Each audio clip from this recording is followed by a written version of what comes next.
Fight fans, fight fans, fight fans. This is Kurt DeVille with Counterpunch Boxing News, and I have some new news concerning Tyson, the Gypsy King Fury.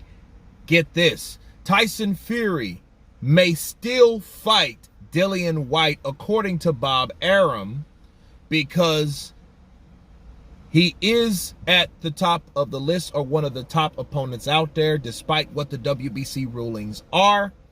He says Tyson Fury would prefer to fight Alexander Usyk, but Anthony Joshua, of course, has exercised the rematch clause for his contractual agreement to fight him again for his belts back.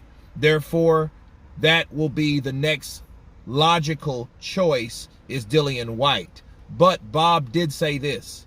He does have other opponents that he could fight instead of Dillian Whyte, but we would have to see. So Dillian Whyte would have to take whatever Tyson Fury offered him for a fight. And the WBC would not mandate that fight, or would not be in effect. What does that really mean? I have no idea. Because at the end of the day, if Dillian Whyte does agree to fight Tyson Fury, and Tyson Fury does offer the fight to Whyte, Whyte has to take whatever it is. And if he takes whatever it is, and then that outcome of that fight goes in favor of Dillian Whyte, Whyte would then therefore be the WBC heavyweight champion. That wouldn't make any sense for him to fight a guy, even though the WBC is in cahoots with Dillian Whyte due to legal action. Well, you can't take a belt away from a guy if a guy is suing you for the belt. It's retarded, because the WBC is supposed to have done their job anyway.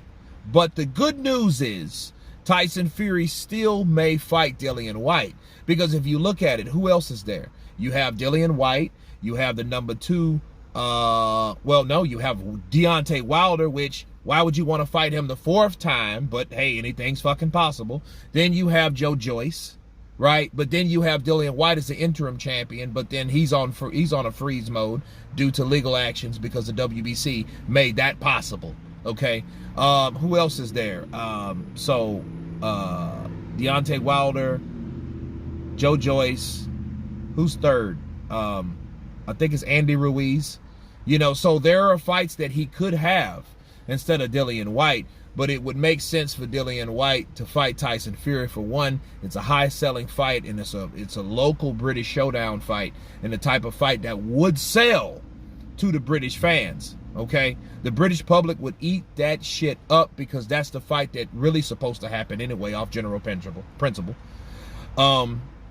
Tyson Fury can show that, hey, the belts don't make him, how he explained. He is the lineal champ. So what would the WBC having to come in to make that anyway? He should want to do that if that's the case. Bob Arum is saying, hey, he could still fight him, so he's not dismissing the idea. So it is a glimmer of hope for Dillian Whyte to get his just due. I think at the end of the day, Dillian Whyte is a guy that his back has always been against the wall. He's always fought himself off that wall and fought himself in a position to get slammed right back up against that same wall that he was in. That's what it seems like to Dillian Whyte. But if Tyson Fury decides to do the right thing in this situation, more power to him. He will get a lot more respect, and he can show that he's a dominant force in any division, including the heavyweight division, because the sanctioning bodies try to pull little slick bullshit like they did yesterday with Dillian Whyte, but then he can easily undo that by just offering the man the fight. Bars. So this is big news. You guys tell me what you think of Bob Arum's comments towards a possible Dillian Whyte fight. Of course, please subscribe. And you guys been Counterpunch. Peace.